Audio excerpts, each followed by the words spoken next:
রাতের আধারে আবু বকর সিদ্দিক রাদিয়াল্লাহু তাআলা আনহু খালি পায়ে হাঁটতেছেন পাথরওয়ালা রাস্তায়। কি ওয়ালা রাস্তায়?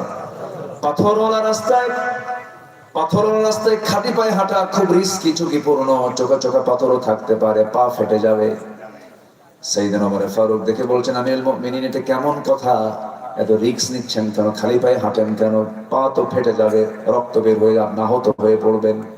খলিফা আবু বকর বলছেন, ওমর রে, এই রাতে, এই গভীর রজনীতে, নিশি রজনীতে আমার এই রাস্তার ধারে ধরে আমার কত নাগরিক গভীর নিশীথে তারা ঘুমাচ্ছে, এই আর রাতের আরামের ঘুম তারা ঘুমাচ্ছে। আমি যদি জুতা পায়ে হাঁটতে যাই, জুতার তলার সাথে যদি পাথরের একটা আঘাত লাগে, একটা আওয়াজ হবে, সে আওয়াজে একটা নাগরিকের যদি ঘুমটা যদি নষ্ট হয়ে যায়, কিয়ামতের দিন আমাকে আসামির কাঠগড়ায় দাঁড়িয়ে তার জবাব দিতে হবে।